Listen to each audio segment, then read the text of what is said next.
الحمدللہ وحدہ لا شریک لہ والصلاة والسلام علی من لا نبی بعدہ وعلی آلہ واصحابہ الذین اوفوا عہدہ اما بعد۔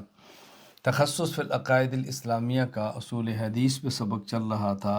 آج ہم گفتگو کریں گے احادیث متعارضہ اور ان کا حل، یعنی بسا اوقات ایک عنوان پہ احادیث آتی ہیں، ایک حدیث سے اور مضمون ثابت ہے، دوسری سے اور ثابت ہے، تو بظاہر احادیث میں اگر تعارض نظر آئے تو اس کا حل کیا ہے، اس مسئلے کو سمجھنا بہت ضروری ہے اور اس کو آگے بیان کرنا بہت ضروری ہے کہ بہت سارے لوگ جو کہ منکر احادیث ہیں وہ احادیث کا انکار کرتے ہیں اور اسی بنیاد پہ کرتے ہیں کہ دیکھیں جی احادیث میں تعارض ہے تو ہم کون سی حدیث مانیں اور کون سی نہ مانیں۔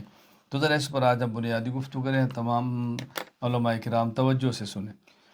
پہلی بات یہ سمجھیں کہ احادیث مبارکہ میں حقیقی تعارض کبھی بھی نہیں ہوتا، البتہ ایک مسئلہ کے بارے میں روایات میں بظاہر تعارض ہوتا ہے اور اس تعارض کی کئی وجوہ ہوتی ہیں۔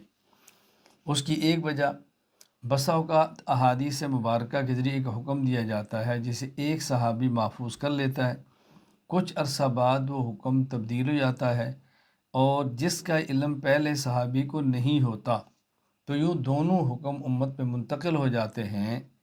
تو جب علم میں آتی ہیں دونوں حدیثیں تو تعارض ختم ہو جاتا ہے۔ اس کی ایک مثال سماعت فرمائیں۔ اگر کوئی شخص حالت جنابت میں ہو اور اسی طرح صبح صادق ہو جائے تو وہ روزہ رکھ سکتا ہے یا نہیں؟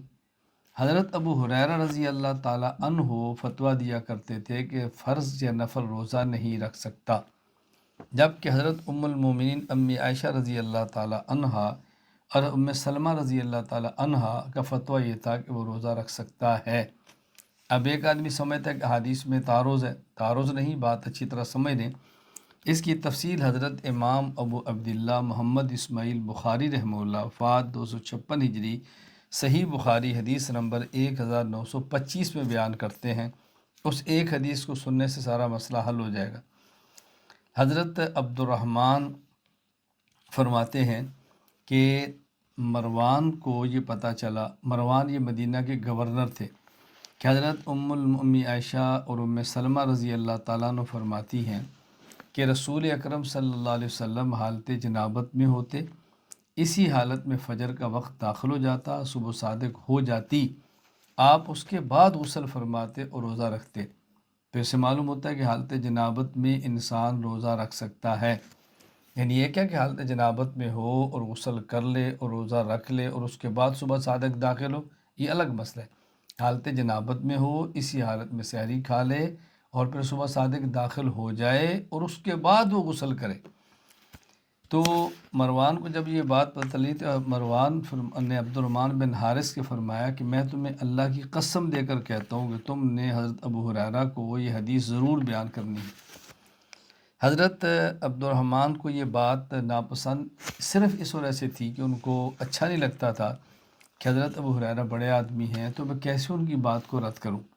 چنانچہ حضرت عبد الرحمن فرماتے ہیں کہ ایسا وقت آیا کہ مدینہ منورہ میں ذوالحلیفہ کے مقام پر ایک زمین تھی جو حضرت ابو ہریرہ رضی اللہ تعالیٰ عنہ کی تھی، تو آپ شاید اس کی دیکھ بھال کے لیے تشریف لائے۔ تو حضرت عبد الرحمن بن حارث نے کہا کہ میں مناسب نہیں سمجھتا کہ آپ کے فتویٰ کے خلاف کو رائے دوں، لیکن مجھے مروان نے قسم دی تھی کہ میں بات آپ سے ضرور کروں۔ اس بنیاد پر میں آپ خدمت میں عرض کرتا ہوں کہ حضرت عائشہ اور ام سلمہ رضی اللہ تعالیٰ عنہما یہ فرماتی ہیں کہ حالت جنابت میں انسان روزہ رکھ سکتا ہے، اور ظاہر ان کے پاس دلیل رسول اکرم صلی اللہ علیہ وسلم کا فعل مبارک ہے۔ تو حضرت ابو ہریرہ فرمانے لگے کہ مجھے فضل بن عباس نے، جو ان سے زیادہ عالم تھے، انہوں نے یہ روایت بیان کی تھی کیا کہ نبی کریم صلی اللہ علیہ وسلم کان النبی یأمر بالفطر، کہ رسول اکرم صلی اللہ علیہ وسلم فرماتے تھے کہ بندہ حالت جنابت میں ہو تو روزہ نہ رکھے۔ اب حضرت ابو ہریرہ کے فتوے کی بنیاد بھی حدیث ہے اور ام المومنین امی عائشہ ام سلمہ رضی اللہ عنہا کی بنیاد بھی حدیث ہے۔ فرق کیا ہے کہ پہلے حکم یہ تھا کہ روزہ نہیں رکھ سکتا، اور بعد میں جب یہ حکم تبدیل ہو گیا تو حدیث مبارک حضرت ابو ہریرہ کے علم میں نہیں آئی۔ تو ظاہر جب علم میں آئی تو اب تعارض ختم ہو گیا۔ تو تعارض کیوں تھا کہ ایک حدیث سنی اور جو دوسری بات میں آئی ناسخ وہ ان کے علم میں نہیں تھی، تو یہ تعارض کی وجہ تھی۔ جب ناسخ اور منسوخ دونوں علم میں آئیں تو تعارض ختم ہو جاتا ہے۔ اور بس اوقات تعارض کی بنیاد یہ ہوتی ہے کہ ایک حدیث میں ایک اصول اور قانون بیان کیا جاتا ہے، اور دوسری حدیث میں کسی صحابی کی خصوصیت بیان کی جاتی ہے۔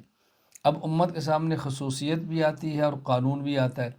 جن کے علم میں دونوں چیزیں نہیں ہوتی وہ سمجھتے ہیں کہ احادیث میں تعارض ہے، اور جن کے علم میں دونوں چیزیں آتی ہیں وہ سمجھتے ہیں کہ احادیث کے اندر تعارض موجود نہیں۔ اس کی مثال سمجھیں۔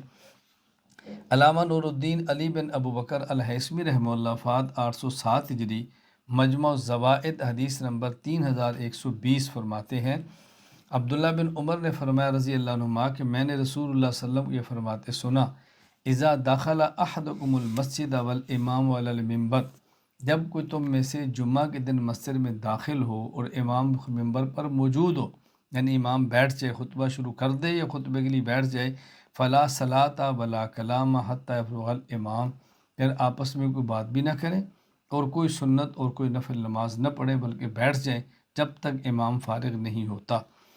جبکہ دوسری حدیث صحیح مسلم حدیث نمبر 875، حضرت امام ابو الحسن مسلم بن حجاج القشیری النشاپوری رحمہ اللہ وفات 261 نقل کرتے ہیں، حضرت جابر رضی اللہ عنہ فرماتے ہیں کہ سلیک غطفانی رضی اللہ عنہ جمعہ کے دن آئے، رسول اللہ صلی اللہ علیہ وسلم قائد علی المنبر، آپ منبر پہ تشریف فرما تھے، فقاد سلیکن، حضرت سلیک بیٹھ کے، ان نے نفل نماز نہیں پڑھی، سنت نہیں پڑھی، فقاد سلیکن قبل ان یصلی، فقال النبی صلی اللہ علیہ وسلم رکعت رکعتین، حضور نے فرمایا کہ تم نے 2 رکعت پڑھی ہیں؟ انہوں نے کہا نہیں، فرمایا قم فرکعہما، تم کھڑے ہو جاؤ اور تم یہ 2 رکعت پڑھو۔ اب دیکھو بظاہر تعارض ہے کہ ادھر اللہ کے نبی منع فرماتے ہیں، ادھر اس کو اجازت دیتے ہیں۔ وجہ کیا ہے کہ جو پہلی حدیث مبارک مجمع الزوائد کی حضرت عبداللہ بن عمر سے، اس میں اللہ کے نبی نے قانون اور اصول دیا ہے کہ امام جمعہ کے لیے کہ خطبہ کے لیے منبر پر بیٹھ جائے تو سنت اور نوافل نہ پڑھو، اور اسی اصول کے پیش نظر سلیک غطفانی رضی اللہ عنہ صحابی بیٹھ کے انہیں نہیں پڑھی، حضور نے ان کو اجازت دی کہ تم پڑھو، ان کی خصوصیت ہے۔ محدثین نے اس کی وجہ بیان فرمائی ہے کہ ان کی غربت تھی، کپڑے ان کے پھٹے ہوئے تھے، یا ان کے اوپر معقول چادر نہیں تھی، تو اللہ کے نبی صلی اللہ علیہ وسلم چاہتے تھے کہ پورے مجمع میں ان کو کھڑے کریں، صحابہ ان کی حالت دیکھیں اور ان کی حالت دیکھ کر ان کا تعاون ہو جائے اور ان کو سوال بھی نہ کرنا پڑے۔ تو ایک میں صحابی کی خصوصیت ہے اور ایک حدیث میں قانون اور اصول بیان کیا گیا ہے۔ چوتھی وجہ، تیسری وجہ تعارض کی ایک وجہ یہ ہے کہ حالات اور شخصیات کا مختلف ہونا، یعنی ایک ہی سوال ایک شخص کرتا ہے تو اللہ کے نبی صلی اللہ علیہ وسلم جواب اور دیتے ہیں، اور جب دوسرا سوال کرتا ہے تو اس کو جواب اور دیتے ہیں، تو شخصیت بدل گئی، سوال وہی ہے، تو ہر ایک کی حالت الگ تھی، اسی حالت کے پیش نظر اس کو جواب دے دیا گیا۔ چنانچہ صحیح بخاری حدیث نمبر 1519، امام ابو عبداللہ محمد بن اسماعیل بخاری رحمہ اللہ وفات 256 ہجری فرماتے ہیں، حضرت ابو ہریرہ رضی اللہ عنہ فرماتے ہیں، سئل النبی صلی اللہ علیہ وسلم ای الاعمال افضل، رسول اکرم صلی اللہ علیہ وسلم سے پوچھا گیا کہ اعمال میں کون سا عمل سب سے افضل ہے؟ فرمایا ایمان باللہ و رسولی، اللہ اور اللہ کے رسول پر ایمان لانا۔ پوچھا گیا اس کے بعد؟ فرمایا جہاد فی سبیل اللہ۔ پوچھا اس کے بعد کا حج مبرور مقبول حج۔ جبکہ صحیح بخاری حدیث نمبر 7534 میں دوسری حدیث موجود ہے، عبداللہ بن مسعود رضی اللہ عنہ فرماتے ہیں، ان رجل سأل النبی صلی اللہ علیہ وسلم ای الاعمال افضل، ایک صحابی نے پوچھا یا رسول اللہ اعمال میں کون سا عمل سب سے افضل ہے؟ فرمایا الصلاۃ لوقتہا، وقت پہ نماز پڑھنا، وبر الوالدین، اور والدین کی خدمت کرنا، ثم الجہاد فی سبیل اللہ، اور پھر جہاد۔ اب دیکھو ایک کے سوال پر فرمایا کہ سب سے افضل ایمان باللہ اور ایمان بالرسول ہے، اور دوسرے کے جواب میں فرمایا کہ سب سے افضل الصلاۃ الوقت، یا وقت پہ نماز اور والدین کی خدمت ہے۔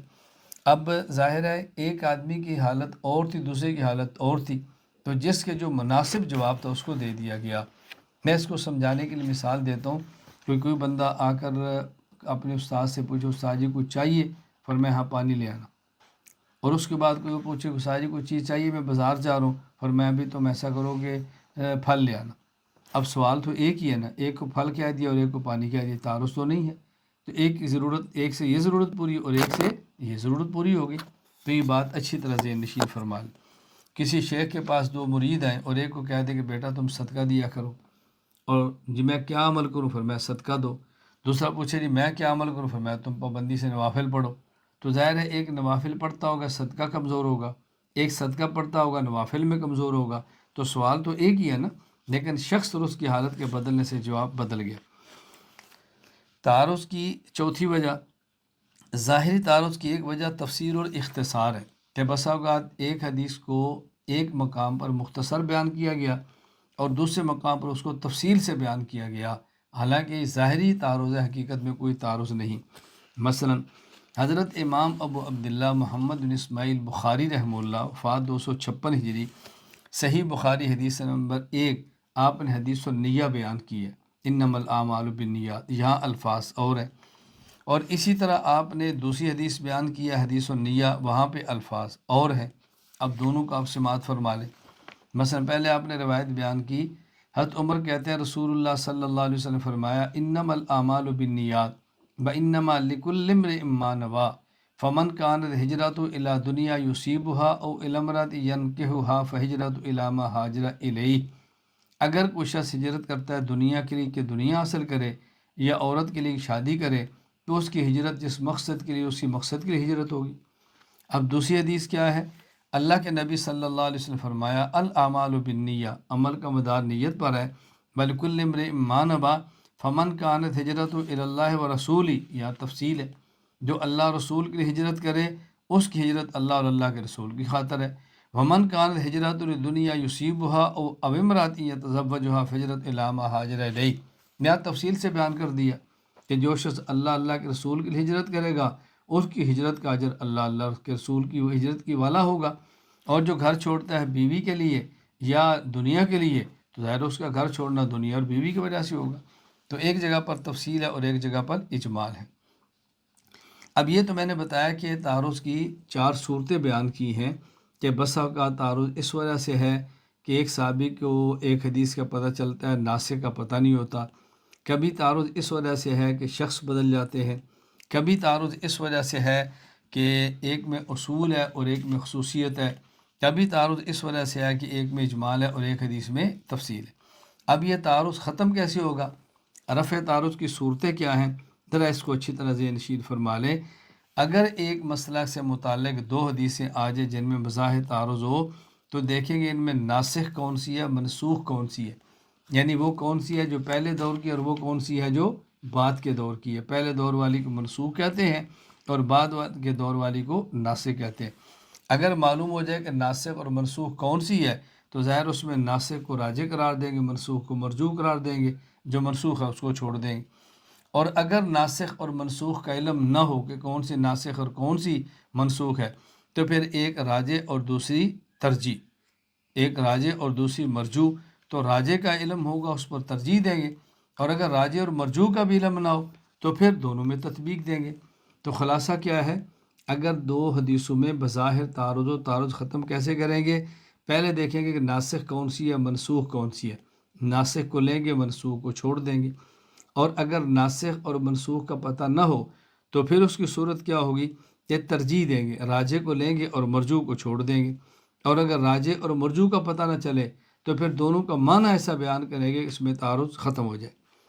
علامہ کمال الدین محمد بن عبد الواحد بن عبد الحمید سکندری رحمہ اللہ، وفات 861 ہجری، التحریر فی اصول الفقہ میں فرماتے ہیں حکم النسخ ان علم المتاخر و الا فالترجیح ثم الجمع. کہ تعارض ختم کرنے کا طریقہ کیا ہے کہ اگر پہلے تو نسخ ہے، اگر پتہ چل جائے کہ پہلی اور بعد والی کون ہے، اور اگر پتہ نہ چلے تو پھر ترجیح، اگر یہ بھی ممکن نہ ہو تو پھر جمع یعنی تطبیق کریں گے. شیخ الاسلام مولانا ظفر احمد عثمانی رحمہ اللہ، وفات 1394 ہجری، قواعد فی علوم الحدیث میں فرماتے ہیں وحکم النسخ ان علم المتقدم والمتاخر ویکونان قابلین لہ. اگر معلوم ہو کہ پہلی اور بعد والی کون سی ہے تو پھر نسخ کو ترجیح دیں گے، اور اگر یہ ممکن نہ ہو وَإِلَّا فالترجیح، پھر ترجیح. کیوں؟ لأن ترک الراجح خلاف المعقول والاجماع، اس لیے کہ مرجوح کو لینا اور راجح کو چھوڑ دینا یہ عقل کے بھی خلاف ہے، اجماع کے بھی خلاف ہے. وَإِلَّا فَالْجَمْعُ بِقَدْرِ الْإِمْكَانِ لِلضَّرُورَةِ، اور اگر تراجع اور برجو بھی ممکن نہ ہو تو پھر جس حد تک ممکن ہو ان میں تطبیق بیان کریں گے، دونوں کا معنی ایسا بیان کریں گے کہ تعارض نہ ہو۔ اب ہم نسخ پر بات کرتے ہیں۔ نمبر 1، رفع تعارض صورت کیا ہے؟ نسخ۔ نسخ کے بارے میں یہ واضح نشین فرما لیں کہ نسخ کی دو قسمیں ہیں، ایک ہے نسخ منسوس اور ایک ہے نسخ اجتہادی۔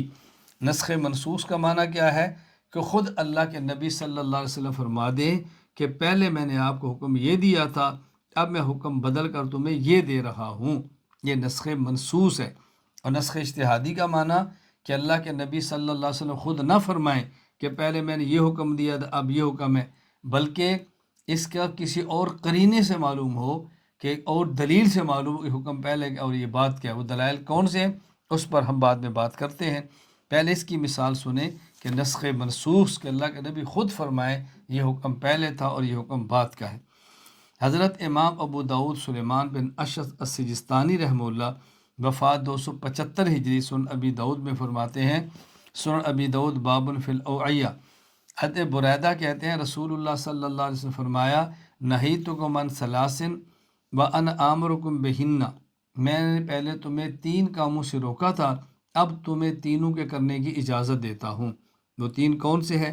نہیتکم عن زیارت القبور فزوروها فإن فی زیارتها تذکرہ، اللہ کے نبی نے فرمایا کہ میں نے پہلے تمہیں کہا تھا قبرستان نہ جایا کرو، زیارت قبور سے منع کیا تھا، اب میں تمہیں اجازت دیتا ہوں قبرستان جایا کرو، کیونکہ قبرستان میں جانے سے انسان کو آخرت کا خوف پیدا ہوتا ہے، اللہ کی یاد آتی ہے۔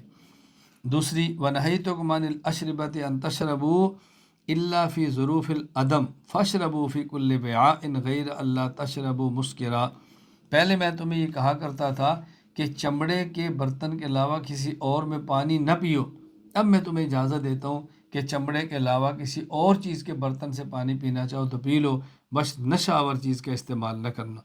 نمبر 3، وَنَهِيتُكُمْ عَن لُحُومِ الْأَضَاحِي أَن تَأْكُلُوهَا بَعْدَ ثَلَاثٍ فَكُلُوا وَاسْتَمِعُوا بِهَا فِي أَسْفَارِكُمْ، پہلے میں تم کو کہا کرتا تھا کہ قربانی کا گوشت 3 دن زیادہ نہ رکھو، اب میں تمہیں اجازت دیتا ہوں کہ تم گوشت کو رکھ سکتے ہو 3 دن زیادہ، خود بھی کھا سکتے ہو اور سفر میں اس کو رکھ کر استعمال بھی کر سکتے ہو۔ یہ ہے نسخ منسوخ کہ حضور نے خود فرمایا۔ نسخ کی دوسری نسخ اجتہادی، یعنی اللہ کے نبی صلی اللہ علیہ وسلم خود صراحت نہ فرمائیں کہ پہلے میں نے حکم یہ دیا تھا اب یہ دیتا ہوں، بلکہ قرائن سے معلوم کریں کہ یہ حکم پہلے کا اور یہ حکم بعد کا ہے، یہ حدیث پہلے دور کی، یہ حدیث بعد کے دور کی ہے۔ اب وہ قرائن کون سے ہیں؟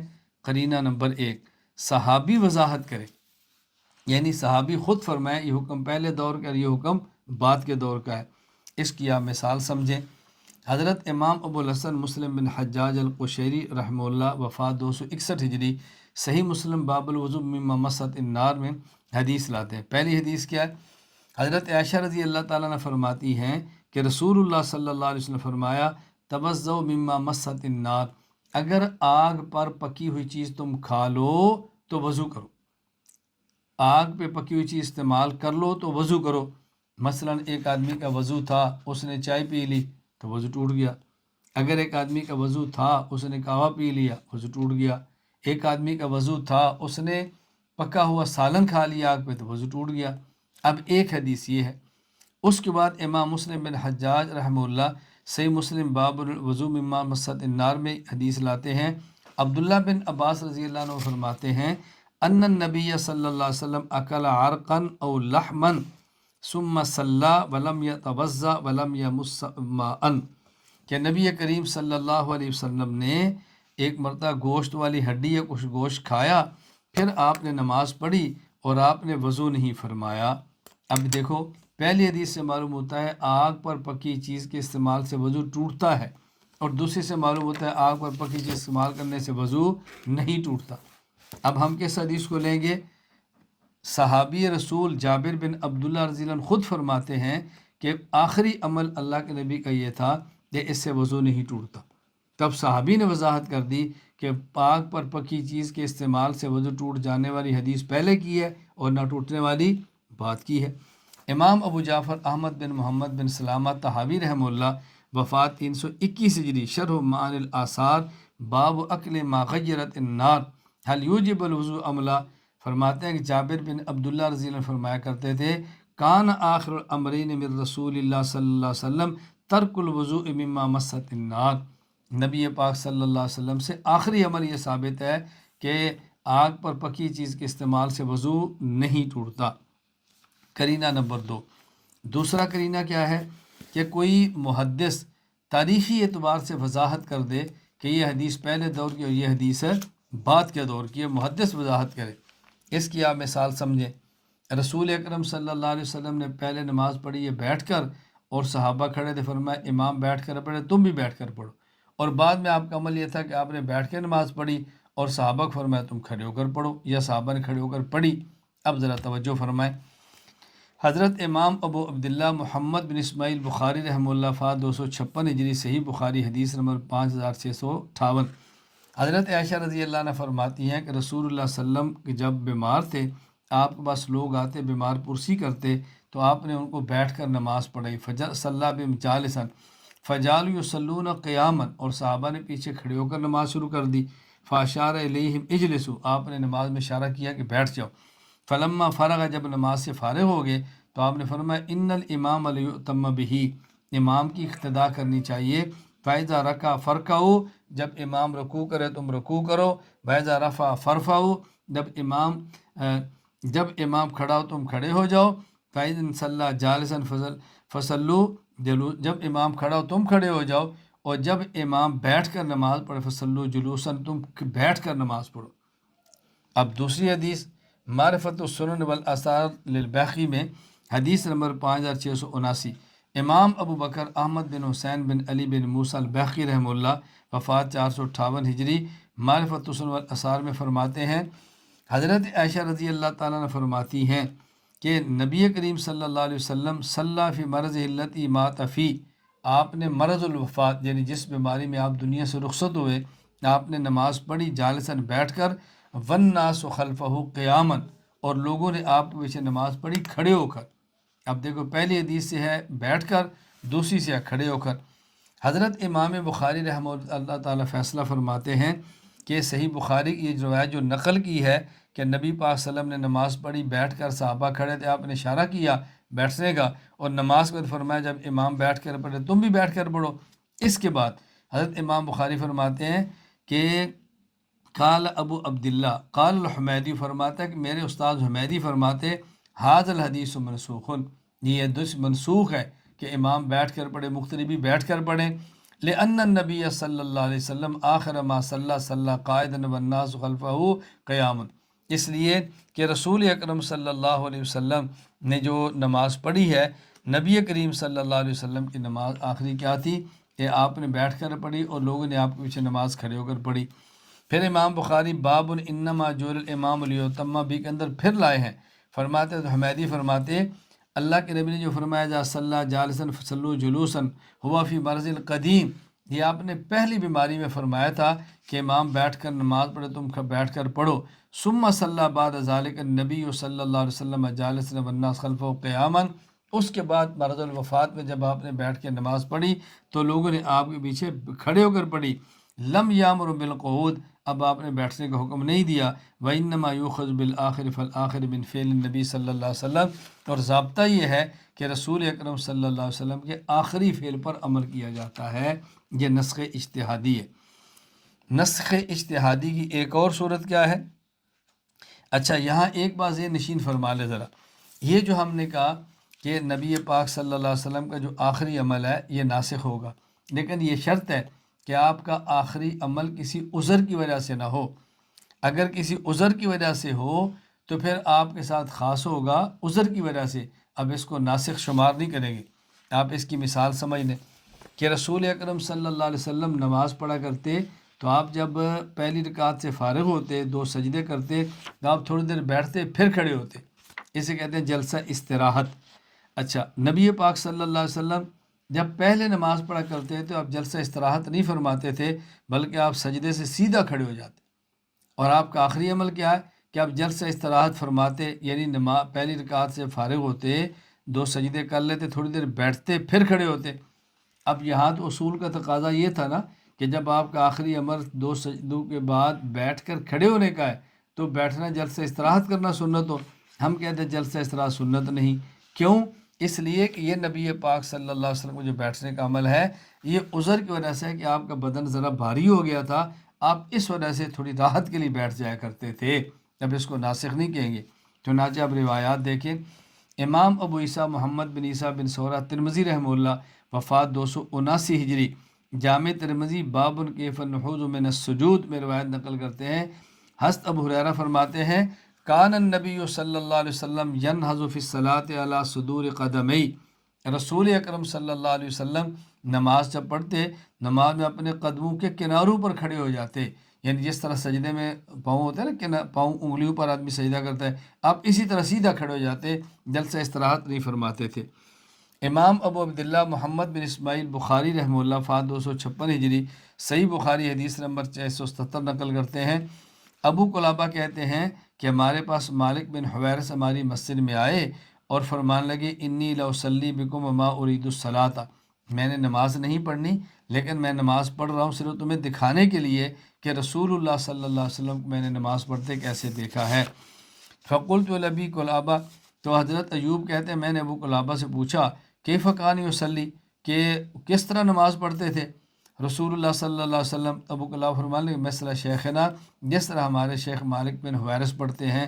وکان شیخنا یجلس اذا رفع راسہ من السجود قبل ان ینہض فی الرکعۃ الاولی، اور کہتے ہیں ہمارے شیخ مالک بن حویرث جب پہلی رکعت میں سجدے سے فارغ ہوتے تو تھوڑی دیر بیٹھتے اور پھر کھڑے ہوتے.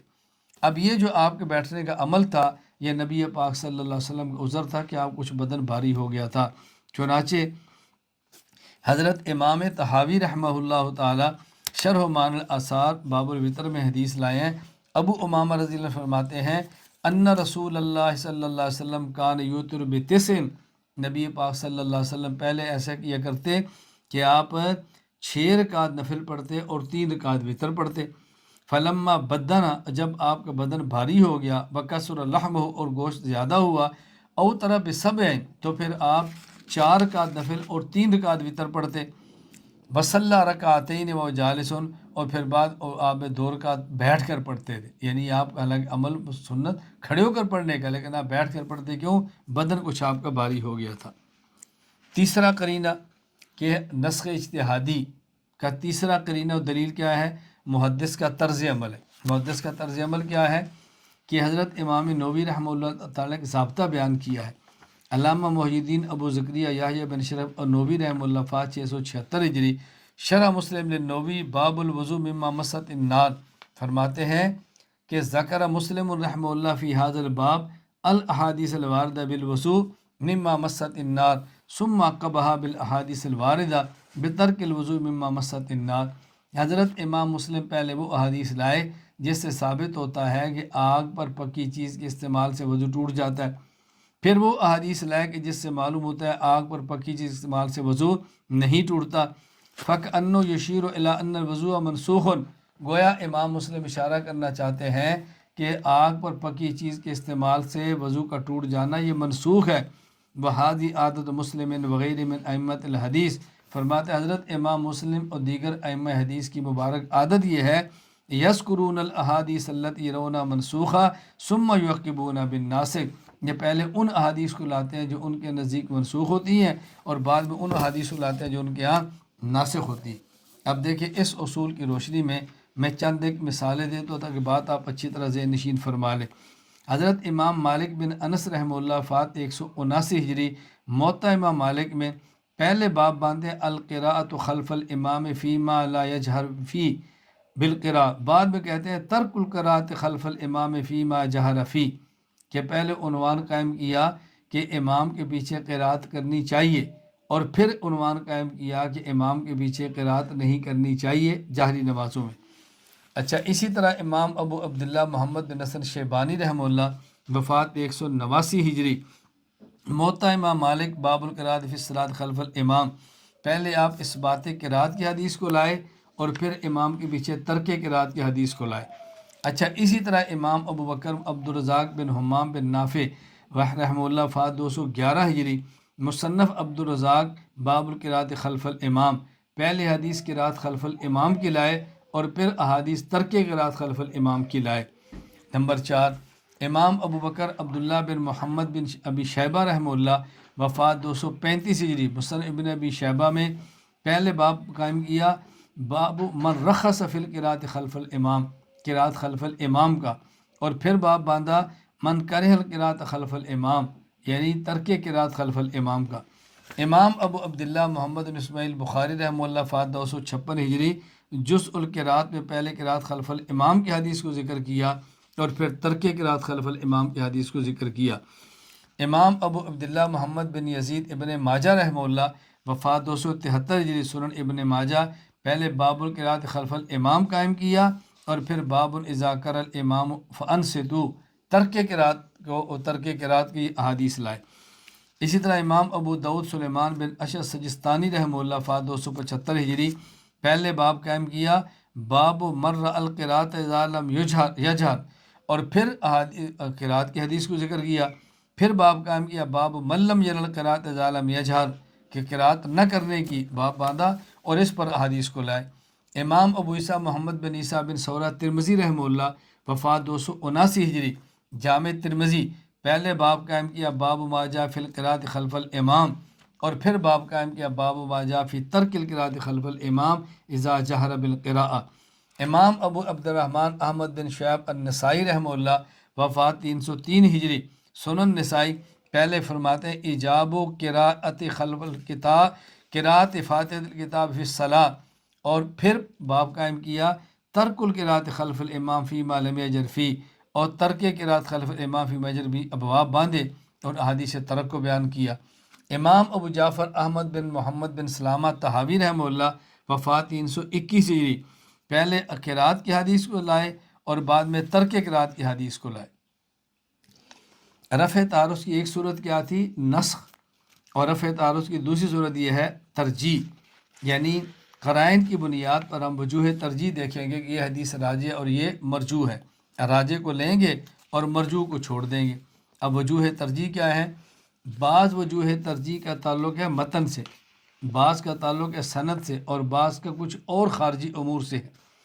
پہلے دیکھیں وجوہ ترجیح جن کا تعلق متن سے ہے۔ وجہ ترجیح نمبر 1، ایک حدیث قولی ہے اور ایک فعلی ہے، تو قولی حدیث کو ترجیح ہوگی فعلی حدیث پر۔ کیوں؟ نبی کریم صلی اللہ علیہ وسلم نے جو عمل کیا ہے ممکن ہے کسی عذر اور مسلط کی بنیاد پر ہو، لیکن آپ کا جو قول ہے اس سے یقیناً حکم ثابت ہوتا ہے، تو قولی حدیث کو فعلی پر ترجیح ہوگی۔ ذرا دیکھیں، حضرت امام ابو عیسیٰ محمد بن عیسیٰ بن ثورہ ترمذی رحمہ اللہ، وفات 279 ہجری، سنن ترمذی، باب ما جاء فی الاسوار بالفجر، حدیث لائے ہیں۔ رافع بن خدیج فرماتے ہیں رضی اللہ عنہ، میں نے رسول اللہ صلی اللہ علیہ وسلم سے سنا، آپ نے فرمایا، اسفروا بالفجر فإنه اعظم للأجر، کہ تم نماز پڑھا کرو فجر کی خوب روشنی کر کے، اس سے اجر زیادہ ملتا ہے۔ اور امام ابو عبداللہ محمد بن اسماعیل بخاری رحمہ اللہ، وفات 256 ہجری، یہ حدیث لائے ہیں، حدیث نمبر 872، کہ حضرت عائشہ رضی اللہ عنہ فرماتی ہیں، نبی کریم صلی اللہ علیہ وسلم نے فرمایا کأن رسول اللہ کان یصلی الصبح بغلس، کہ رسول اللہ صلی اللہ علیہ وسلم فجر کی نماز اندھیرے میں پڑھتے۔ اب ایک آگے روشنی کی اور ایک آگے اندھیرے کی، ہم ترجیح دیتے ہیں کہ فجر کی نماز روشنی میں پڑھنی چاہیے۔ کیوں؟ اس لیے کہ روشنی میں پڑھنے والی آپ کی قولی حدیث ہے اور اندھیرے میں پڑھنے والی آپ کی فعلی ہے، اور قولی حدیث کو فعلی پر ترجیح ہوتی ہے۔ امام محمد بن عبدالحمید السمندی حنفی رحمہ اللہ، وفات 552 ہجری، بذل النظر فی الاصول، باب فی تعارض الخبرین میں فرماتے ہیں، منہا ان یکون احدہما قولا والآخر فعلا، ایک حدیث قولی اور ایک فعلی ہو، فالقول اولا، تو قولی حدیث کو ترجیح ہوگی، لأن الفعل قد يتفق لمصلحۃ اتفقت، اس لیے کہ بس اوقات فعل کسی مصلحت کی وجہ سے ہوتا ہے، وَأَمَّا الْقَوْلُ فَيُفِيدُ الْحُكْمَ مُطْلَقًا، اور قول یہ مطلقاً حکم کا فائدہ دیتا ہے۔ اس کی مثال جیسے اللہ کے نبی کا ارشاد ہے اسفروا بالفجر، اس سے معلوم ہوتا ہے اسوار افضل ہے، اور ایک آپ کی حدیث انہ یصلی بغلس، اس سے معلوم ہوتا ہے تغلیظ اندھیرے میں افضل ہے، لیکن ہم ترجیح قولی حدیث کو دیں گے۔ وجہ ترجیح نمبر 2، دوسری وجہ ترجیح کیا ہے کہ حدیثیں دو قسم کی ہوں اور ان میں سے ایک حدیث کو صحابہ لے لیں اور ایک کو چھوڑ دیں۔ جن کو صحابہ نے چھوڑا ہم چھوڑ دیں گے، اور جن پر صحابہ نے عمل کیا ہم اس کو لے لیں گے، یہ وجہ ترجیح ہے۔ چنانچہ حدیث جامع ترمذی میں ہے، امام ابو عیسیٰ محمد بن عیسیٰ بن سورہ ترمذی رحمہ اللہ تعالی، وفات 279 ہجری، سنن ترمذی، باب ما جاء ان نشاط الواحد ترجی عن اہل البیت، اس کے تحت حدیث لائے ہیں۔ حضرت عبداللہ بن عباس رضی اللہ عنہ فرماتے ہیں، کننا مع رسول اللہ صلی اللہ علیہ وسلم فی سفر فحضر الاضحیٰ فاشترکنا فی البقرۃ 7 وفی البعیر 10، کہ ہم نبی پاک صلی اللہ علیہ وسلم کے ساتھ سفر میں تھے، عید کا وقت آ گیا تو ہم نے قربانی کس طرح کی؟ ہم گائے میں 7 آدمی شریک ہوئے اور اونٹ میں 10 آدمی شریک ہوئے۔ دیکھو اس سے معلوم ہوتا ہے کہ گائے میں 7 اور اونٹ میں 10 ہو سکتے ہیں۔ اچھا، حضرت امام ترمذی رحمۃ اللہ علیہ حدیث جابر سے لائے، وہ فرماتے ہیں نحرنا مع نبی صلی اللہ علیہ وسلم عام الحدیبیہ، ہم رسول اکرم صلی اللہ علیہ وسلم کے ساتھ حدیبیہ کی، یعنی حدیبیہ بڑا معروف ہے، جسے ہم کہتے ہیں صلح حدیبیہ اور بیعت رضوان، وہاں شریک ہوئے۔ ہم نے قربانیاں کیسے کی؟ نحرنا مع نبی صلی اللہ علیہ وسلم عام الحدیبیہ البقرۃ عن 7 والبطنۃ عن 7، اونٹ میں بھی 7 شریک ہوئے اور گائے میں بھی 7 شریک ہوئے۔ اب دیکھو ایک حدیث آگی اونٹ میں 7 اور ایک آگی اونٹ میں 10 کی۔ عمل کس پہ کریں گے؟ جس پر صحابہ نے کیا۔ صحابہ نے کس پہ عمل کیا؟ امام ابو عیسیٰ محمد بن عیسیٰ بن سورہ ترمذی رحمہ اللہ حضرت جابر بن عبداللہ کی حدیث نقل کرنے کے بعد فرماتے ہیں والعمل علی ھذا عند اہل العلم من اصحاب النبی صلی اللہ علیہ وسلم غیرہم، صحابہ کرام میں سے اہل علم اور دیگر حضرات کا جو عمل ہے وہ اس بات پر ہے کہ حدیث جابر پر عمل کیا، یعنی اونٹ میں 7 آدمی شریک ہوئے، 10 شریک نہیں ہوئے۔ وجہ ترجیح نمبر 3، تیسری وجہ ترجیح ہے احتیاطی پہلو، یعنی حدیث 2 قسم کی آ جائے لیکن دیکھنا ہے کہ احتیاط کس پر عمل کرنے میں ہے۔ چنانچہ ران سطر ہے یا نہیں، حدیثیں دونوں قسم کی ہے۔ امام محمد بن اسماعیل بخاری رحمہ اللہ وفات 256 ہجری صحیح بخاری باب ما یذکر فی الفخذ کے اندر حدیث لائے ہیں۔ عبداللہ بن عباس جرحت محمد بن جاش سے ہے، رسول اللہ صلی اللہ علیہ وسلم نے فرمایا الفخذ عورتن، کہ ران سطر ہے۔ اور انس رضی اللہ عنہ فرماتے ہیں حسر النبی صلی اللہ علیہ وسلم فخذہ، کہ نبی پاک صلی اللہ علیہ وسلم نے اپنا تہمت سرکا دیا، اپنے ران کو ننگا کیا۔ اور اب امام بخاری فرماتے ہیں حدیث انس اسند و حدیث جرحت احوط حتی یخرج من اختلافہم، کہ سند کے اعتبار سے انس کی حدیث مضبوط ہے کہ ران سطر نہیں، لیکن حضرت جرحت والی حدیث کے احتیاط ہے کہ ران کو سطر مانا جائے۔ تب دیکھیں احتیاط کی بنیاد پر ہم ترجیح دیں گے کہ سطر اسی میں ہے۔ اللہ ہمیں بات سمجھنے کی توفیق عطا فرمائے۔ سند کے اعتبار سے وجوہ ترجیح، میں نے کہا تھا نا، یا تو نسخ کو دیکھیں گے اور یا ہم ترجیح کو دیکھیں گے اور اس کے بعد دیکھیں گے تطبیق۔ اب یہ جو سند کے اعتبار سے وجوہ ترجیح ہے اس پہ غور فرمائیں۔ ایک روایت فقیہ کی ہے اور ایک روایت غیر فقیہ کی ہے۔ غیر فقیہ کا ضروری نہیں ہے، یہ بھی ہو سکتا ہے فقیہ اور افقہ ہو، یعنی ایک فقاہت میں کم ہو اور ایک فقاہت میں زیادہ ہو۔ ضروری نہیں ہے کہ ایک فقیہ اور ایک غیر فقیہ ہو، یعنی فقیہ ہو اور افقہ ہو، یا فقیہ ہو اور غیر فقیہ ہو۔ تو فقیہ کی روایت کو غیر فقیہ، افقہ کی روایت کو فقیہ پر ترجیح دی جائے گی۔ اس کی معروف مثال وہ کون سی ہے؟ جو جامع مسند امام اعظم رحمہ اللہ میں قاضی صدر الدین موسیٰ بن زکریا الحسکفی رحمہ اللہ وفات 650 ہجری مسند امام اعظم میں حدیث لائے ہیں کہ حضرت ابو حنیفہ رحمہ اللہ اور حضرت اوزائی رحمہ اللہ یہ مکہ مکرمہ گندم منڈی دارالحناطین میں جمع ہوئے۔ امام اوزائی ابو حنیفہ رحمہ اللہ سے کہنے لگے ما بالکم لا ترفعون ایدیکم فی الصلاۃ عند رکوع و عند رفع منہ، اے ابو حنیفہ جب نماز میں رکوع میں جاتے ہیں، رکوع سے اٹھتے ہیں، آپ رفع دین کیوں نہیں کرتے؟ حضرت امام ابو حنیفہ رحمہ اللہ فرمانے لگے لأجل انہ لم یصح الرسول اللہ صلی اللہ علیہ وسلم فی شیء، اس لیے کہ صحیح حدیث پاک میں نبی پاک صلی اللہ علیہ وسلم سے رفع دین کرنا ان مقام پہ ثابت نہیں۔ اب یہ فرمانے لگے امام اوزائی کیف لا یصح، کیسے صحیح سند سے ثابت نہیں ہے؟ وقد حدثنی الزہری عن سالم عن ابی الرسول اللہ صلی اللہ علیہ وسلم انہ کان یرفع یدیہ اذا افتتح الصلاۃ وعند الرکوع وعند الرفع منہ، یہ مجھے حدیث پہنچی ہے اور راوی کون ہے؟ زہری عن سالم عن عبداللہ بن عمر، کتنی بڑی عالی سند ہے۔ زہری عن سالم عن عبداللہ بن عمر کہ رسول اللہ صلی اللہ علیہ وسلم شروع میں رفع دین فرماتے، رکوع جاتے فرماتے، رکوع سے اٹھتے فرماتے۔ حضرت امام فرمان لگے حدثنا حماد عن ابراہیم عن علقمہ والاسود عن ابن مسعود، کہ جو مجھے روایت پہنچی ہے حماد عن ابراہیم عن علقمہ والاسود عن ابن مسعود ان رسول اللہ صلی اللہ علیہ وسلم کان لا یرفع یدیہ الا عند افتتاح الصلاۃ ولا یعود شیء من ذلک، کہ نبی پاک صلی اللہ علیہ وسلم شروع میں رفع دین فرماتے جب آپ تکبیر تحریمہ فرماتے، اور اس کے بعد آپ رفع دین نہیں فرماتے تھے۔ حضرت اوزائی فرمانے لگے کہ احدثک عن زہری عن سالم عن ابی، میں آپ کو اتنی عالی سند بیان کرتا ہوں، زہری عن سالم عبداللہ بن عمر، اور آپ کہتے ہیں حدثنی حماد عن ابراہیم۔ حضرت امام سے فرمانے لگے دیکھیں حماد آپ کو روایت کی ہے زہری نے، اور مجھے حماد نے، اور حماد زہری سے بڑا فقیہ ہے، اور زہری نے سنا ہے سالم سے، اور حماد ابراہیم سے، اور ابراہیم سالم سے بڑے فقیہ ہیں، اور علقمہ حضرت عبداللہ بن عمر سے فقہ میں کم نہیں ہے۔ وہ اگرچہ عبداللہ بن عمر صحابی ہیں اور ان کو صحابیت کی فضیلت حاصل ہے، اور حضرت اسود ان کو بھی بہت بڑی فضیلت ہے فقاہت میں، وہ عبداللہ ہوا عبداللہ، اور عبداللہ بن مسعود عبداللہ بن مسعود ہے۔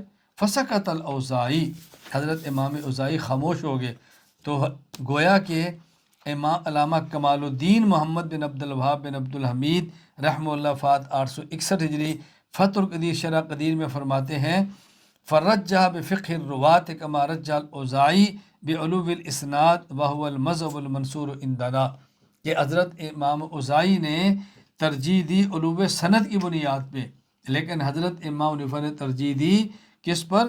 فقہ کی بنیاد پر، فقہ روات، کہ ان کے راوی جو تھے وہ فقیہ زیادہ تھے۔ وجہ ترجیح نمبر 2، یعنی دو صحابی ہیں جو حدیث کو نقل کرتے ہیں، لیکن ایک حدیث ایسی ہے کہ جس میں صحابی خود موجود ہے، اور ایک وہ جس میں صحابی خود موجود نہیں ہے، تو ظاہر جو موجود ہے اس کو ترجیح ہوگی اس پر، جو موجود نہیں اس کے اوپر۔ چنانچہ حدیث مبارک سنیں، حضرت امام ابو عبداللہ محمد بن اسماعیل بخاری رحمہ اللہ فات 256 ہجری، یہ جو قرآن کریم کی آیت ہے وَيَسْأَلُونَكَ عَنِ الرُّوحِ سورۃ الاسراء آیت نمبر 85، اس کا شان نزول کیا ہے؟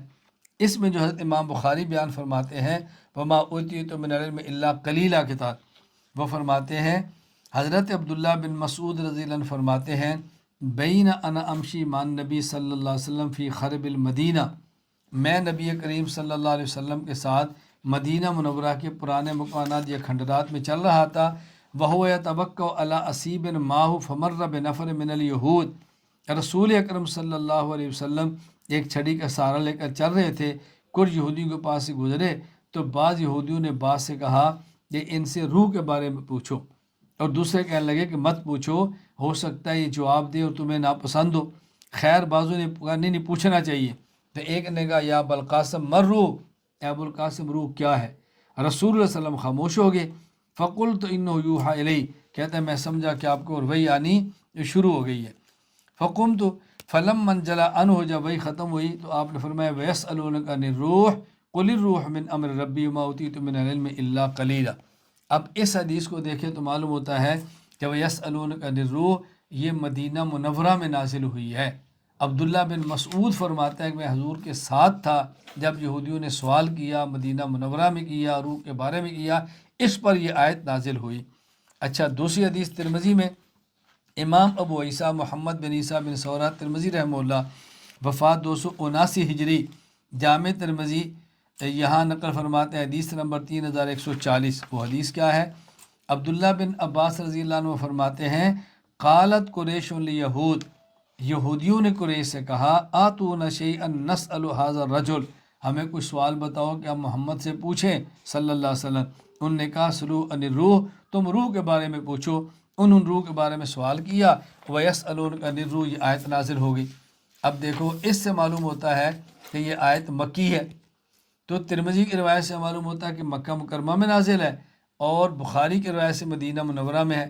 ہم ترجیح دیں گے یہاں بخاری کی حدیث کو، کیونکہ اس میں عبداللہ بن مسعود فرماتے ہیں میں اللہ کے نبی کے ساتھ تھا جب یہودیوں نے سوال کیا، عبداللہ بن عباس نہیں فرماتے کہ میں اس مشرکین کے ساتھ تھا جب ان نے سوال کیا یہ نازل ہوئی، تو صحابی کا ساتھ ہونا یہ وجہ ترجیح ہوگی۔ چنانچہ علامہ جلال الدین عبد الرحمن بن ابو بکر السیوطی رحمہ اللہ فا 911 ہجری الاتقان فی علوم القرآن میں فرماتے ہیں وقد رجح بأن ابن مسعود کان حاضر القصہ، عبداللہ بن مسعود چونکہ مدینہ منورہ والے قصہ میں خود موجود تھے، لہٰذا اس حدیث پاک کو ترجیح ہوگی۔ وجہ ترجیح نمبر 3، ایک صحابی ایسا ہے جو رسول اللہ صلی اللہ علیہ وسلم کے ساتھ تھوڑی دیر رہا ہے، اور ایک صحابی ایسا ہے جو حضور کے ساتھ زیادہ رہا ہے۔ ایک ہے قلیل و صحبت اور ایک ہے کثیر و صحبت، تو کثیر و صحبت کو ترجیح ہوگی قلیل و صحبت پر۔ اب یہ حدیث مبارک ذہن نشین فرمائے، نماز میں جاتے و رفع دین، نماز میں رکوع جاتے رفع دین کرنا اور رکوع سے سر اٹھاتے رفع دین کرنا، یہاں پر دو قسم کی حدیثیں ہیں۔ ایک حدیث ہے حضرت وائل بن حجر سے، حضرت امام ابو عبداللہ محمد بن اسماعیل بخاری رحمہ اللہ فا 256 ہجری جو رفع الیدین البخاری حدیث نمبر 28 لائے ہیں کہ حضرت وائل بن حجر کہتے ہیں حدثنی ابی، مجھے میرے والد نے بیان کیا، صلیت مع النبی صلی اللہ علیہ وسلم، نہ حضرت علقمہ بن وائل بن حجر کہتا ہے کہ میرے والد وائل بن حجر نے مجھے بتایا کہ میں نے رسول اللہ صلی اللہ علیہ وسلم کے ساتھ نماز پڑھی، فکبر حین افتتح الصلاۃ ورفع یدیہ ثم رفع یدیہ حین اراد ان یرکع بعد الرکوع، رسول اللہ صلی اللہ علیہ وسلم نے اللہ اکبر کہا جب آپ نے نماز شروع کی، رفع دین کیا، اور جب آپ نے رکوع کا ارادہ کیا تب بھی رفع دین کیا، رکوع سے سر اٹھایا تب بھی رفع دین کیا۔ تو وائل بن حجر کی حدیث میں کہ رکوع جاتے رکوع سے اٹھتے رفع دین فرمایا۔ اور دوسری حدیث ہے نسائی میں، حضرت امام ابو عبد الرحمن احمد بن شعیب النسائی رحمہ اللہ فا 303 ہجری سنن نسائی باب ترک ذالک حدیث لائے ہیں، حضرت عبداللہ بن مسعود فرماتے ہیں اللہ اخبرکم بصلاۃ رسول اللہ صلی اللہ علیہ وسلم قال فقام فرفع یدیہ اول مرۃ ثم لم یعد، رسول اللہ صلی اللہ علیہ وسلم علیہ میں نماز تمہیں نہ بتاؤں، لہٰذا انہوں نے ایک بار رفع دین کیا اور پھر بعد میں پوری نماز میں کہیں بھی رفع دین نہیں کیا۔ اب حضرت وائل بن حجر کہتے ہیں رفع دین رکوع جاتے اٹھتے فرمایا، عبداللہ بن مسعود رضی اللہ عنہ فرماتے ہیں رکوع جاتے رکوع سے اٹھتے حضرت پاک رفع دین نہیں فرمایا۔ ہم ترجیح عبداللہ بن مسعود رضی اللہ عنہ کی روایت کو دیتے ہیں، کیوں؟ اس لیے کہ عبداللہ بن مسعود کثیر و صحبت ہیں اور وائل بن حجر قلیل و صحبت۔ چنانچہ امام ابو جعفر احمد بن محمد بن سلامہ طحاوی رحمہ اللہ وفات 321 ہجری، یہ شرح معنی الاثار باب التکبیر للرکوع والتکبیر للسجود والرفع من الرکوع حل ما ذالک رفع ام لا کے تحت حدیث لائے ہیں۔ حضرت مغیرہ فرماتے ہیں میں نے ابراہیم سے فرمایا حدیث وائل انور النبی صلی اللہ علیہ وسلم یرفع یدیہ اذا افتتح الصلاۃ واذا رکع واذا رفع راسہ من الرکوع، کہ حضرت مغیرہ بن مقسم فرماتے ہیں میں نے ابراہیم نخی سے کہا کہ وائل بن حجر کہتے ہیں انہوں نے رسول اللہ صلی اللہ علیہ وسلم کو دیکھا کہ اللہ کے نبی رفع الیدین فرمایا رکوع جاتے رکوع سے اٹھتے، تو حضرت ابراہیم نخی نے کیا جواب دیا؟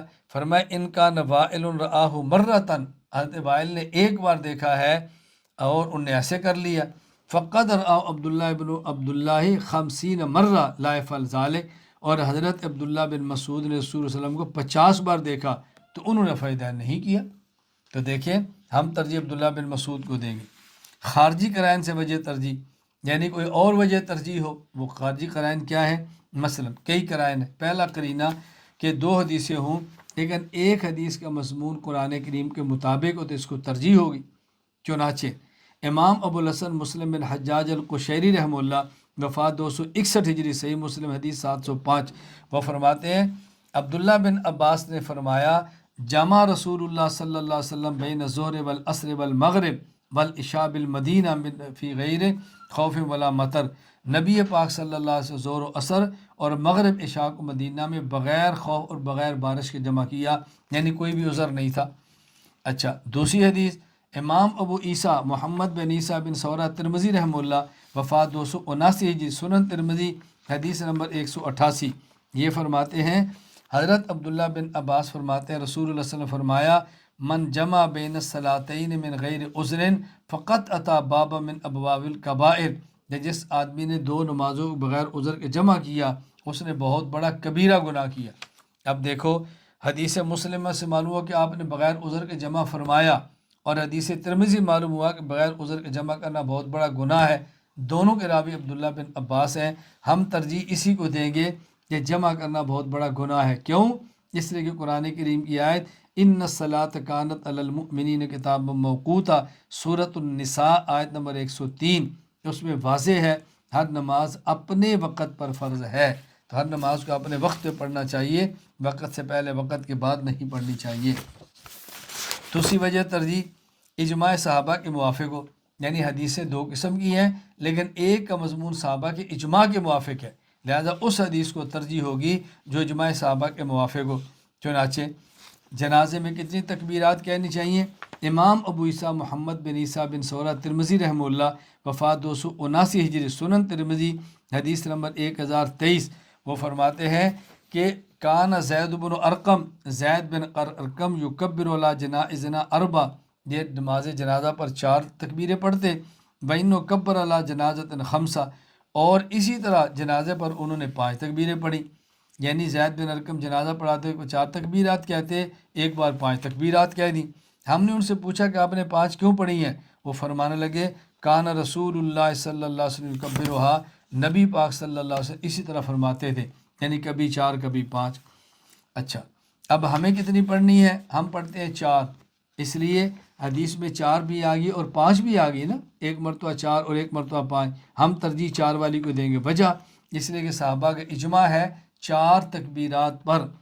چنانچہ امام ابو جعفر احمد بن محمد بن سلامہ طحاوی رحمہ اللہ، وفات 321 ہجری، سنن طحاوی التکبیر علی الجنائز کم ہوا، فرماتے ہیں فَأَجْمَعُوا أَمْرَهُمْ عَلَىٰ أَن يَجْعَلُوا التَّكْبِيرَ عَلَى الْجَنَائِزِ مِثْلَ التَّكْبِيرِ فِي الْأَضْحَىٰ وَالْفِطْرِ 4 تکبیرات۔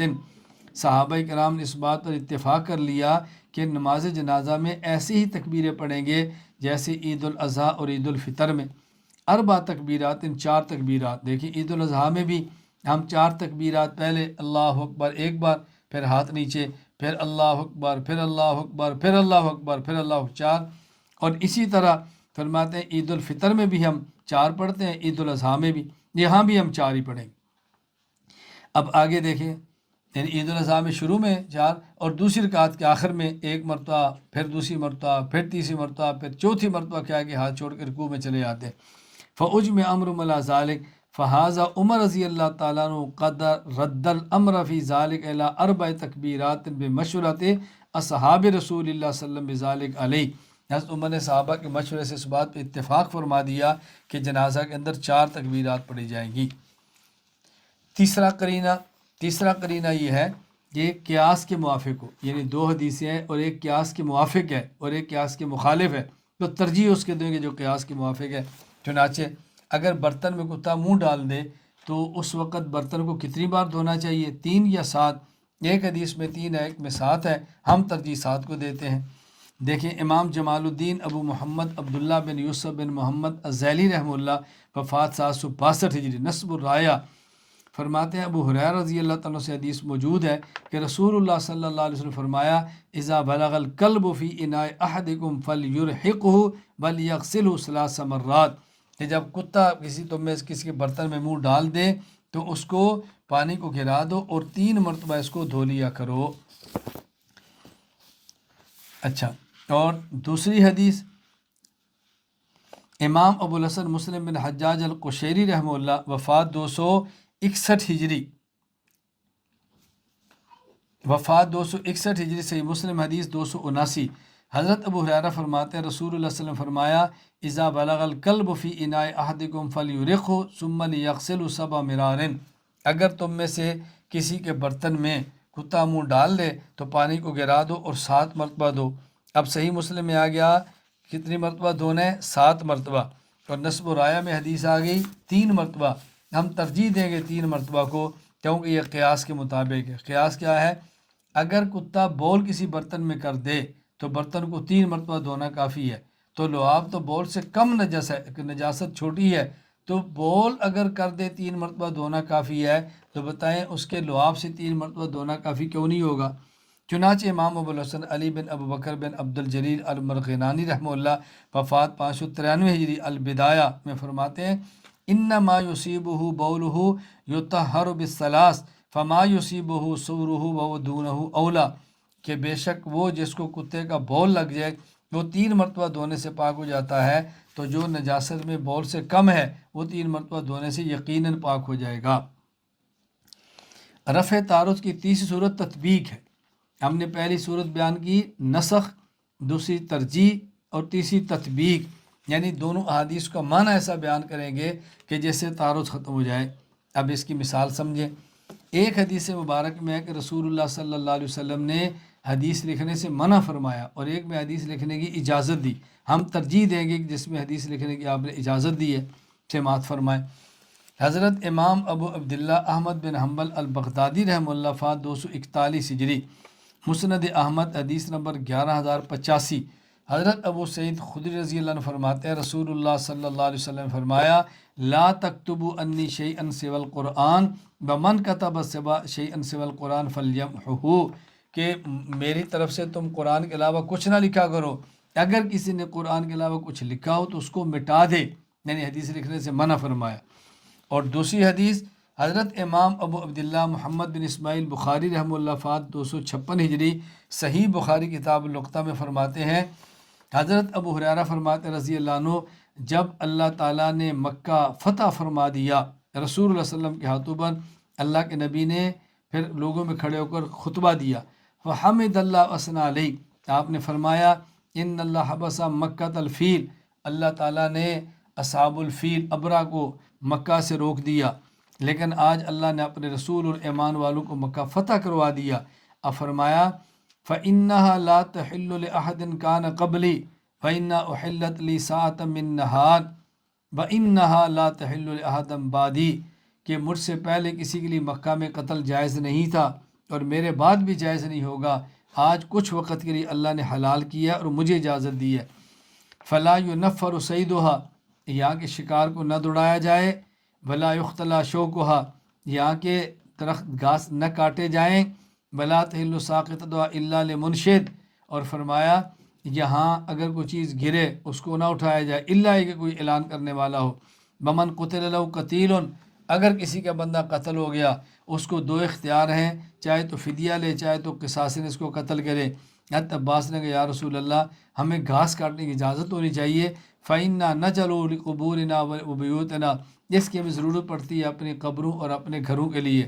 فرمایا رسول اللہ صلی اللہ علیہ وسلم الا الاسخر، ہاں اسخر گھاس کی اجازت ہے۔ ابو شاہ یہ صحابی ہیں اور اہل یمن سے تھے، ان نے کہا اکتب لی یا رسول اللہ، حضور یہ خطبہ مجھے لکھوا دیں۔ نبی پاک صلی اللہ علیہ وسلم فرمایا اکتبوا لابی شاہ، ابو شاہ کو یہ خطبہ لکھ دو۔ قلت للاوزاعی ما قول اکتبوا لی یا رسول اللہ، قال حاضر الخطبہ التي سمع من رسول اللہ، کہتے ہیں میں نے امام اوزاعی سے پوچھا کہ یہ جو فرمایا اکتب اس مطلب کیا ہے؟ کیا مطلب یہ ہے کہ اللہ کے نبی سے کہا کہ مجھے خطبہ لکھوا دو۔ اب دیکھو پہلے حدیث اس سے معلوم ہوا کہ حدیث لکھنا جائز نہیں، اب ثابت ہوا کہ حدیث لکھنا جائز ہے۔ ہم کہتے ہیں حدیث لکھنا جائز ہے، اور دونوں میں تطبیق کیا ہے؟ نہ حدیث پاک لکھنے سے منع اس آدمی کے لیے ہے کہ جس کا حافظہ مضبوط ہو اور لکھنے پر اعتماد شروع کرے اور حافظہ چھوڑ دے، حافظہ کمزور ہونے کے خدشہ ہو، یا اس وقت منع کیا کہ ایسی جگہ پر نہ لکھو کہ جس میں قرآن حدیث اکٹھی ہو اور بعد میں لوگ فرق نہ کر سکے، تو اس مقام پر منع کیا، ویسے اجازت ہے۔ چنانچہ امام ابو زکریا یحییٰ بن شرف النووی رحمہ اللہ وفات 671 ہجری، وہ شرح مسلم للنووی میں فرماتے ہیں کتاب الزہد والرقائق میں، ہوا فی حق میں یوسق بحفظہ ویخاف اتکالہ علی الکتابت اذا کتب، یہ نہ لکھنے والی حدیث اس شخص کے لیے جس کا حافظہ مضبوط ہو اور خدشہ ہو کہ اگر لکھنے لگے گا تو حافظہ کمزور ہو جائے گا۔ آگے فرمایا وَتُحْمَلُ الْأَحَادِيثُ الْوَارِدَةُ بِالْإِبَاحَةِ عَلَىٰ مَن لَّا يُوثَقُ بِحِفْظِهِ كَحَدِيثِ اُكْتُبُوا لِأَبِي شَاهٍ، اور فرمایا اس آدمی کے لیے کہ جس کو ہو کہ نہیں اگر میں نے نہ لکھا تو خدشہ ضائع ہونے کا، لکھنے کا حکم اس کے لیے۔ نمبر 2، امام نووی فرماتے ہیں انما نہا عن کتابت الحدیث مع القرآن فی صحیفۃ واحدہ، قرآن کریم کے ساتھ حدیث لکھنے سے منع کیا جبکہ ایک ہی صفحے اور ایک ہی ورقے پر دونوں ہوں، لئلا یختلط، تاکہ اختلاط نہ ہو، فیشتبع القارئ فی صحیفۃ واحدہ، تو پڑھنے والے کا شک کے اندر پڑ جائے گا اگر ایک صحیفہ کے اندر موجود ہوگی، اگر صحیفہ الگ الگ ہو تو پھر اس کے اندر کوئی حرج نہیں ہے۔ دوسری مثال، ایک حدیث میں نبی پاک صلی اللہ علیہ وسلم فرمایا کہ فضلت علی الانبیاء بستن، اور دوسری میں آپ نے منع فرمایا کہ انبیاء میں سے بعض کو بعض پر فضیلت نہ دو، تو ایک میں فضیلت دی گئی اور ایک میں منع کیا گیا ہے۔ ان میں تطبیق کیا ہے کہ آپ نے جو منع فرمایا اس کا مطلب یہ ہے کہ نفس نبوت میں کسی کو ترجیح نہ دو، اور یا جو منع فرمایا اس کا مطلب یہ ہے اس انداز میں ترجیح نہ دو کسی میں ایک نبی کی بے ادبی ہو جائے۔ دیکھیں امام ابو الحسن مسلم بن حجاج القشیری رحمہ اللہ فا 261 ہجری، صحیح مسلم کتاب المساجد، فرماتے ہیں حضرت ابو ہریرہ نے فرمایا رسول اللہ نے فرمایا فضلت علی الانبیاء بستن، مجھے اللہ تعالی نے فضیلت عطا فرمائی ہے، مجھے انبیاء پر فضیلت دی 6 چیزوں کی وجہ سے۔ اور دوسری حدیث امام ابو الحسن مسلم بن حجاج قشیری رحمہ اللہ فا 261 ہجری، باب من فضائل موسیٰ، اللہ کے نبی نے فرمایا، حضرت ابو سعید رضی اللہ عنہ فرماتے ہیں رسول اللہ صلی اللہ علیہ وسلم فرمایا لا تخیروا بین الانبیاء، نبیوں میں سے ایک نبی کو دوسرے پر فضیلت نہ دو۔ اب ان حدیث میں تطبیق کیا ہے؟ ایک نبی کو دوسرے پر فضیلت دینا اس وقت ممنوع ہے جب دوسرے نبی کی بھی ادبی لازم آتی ہو۔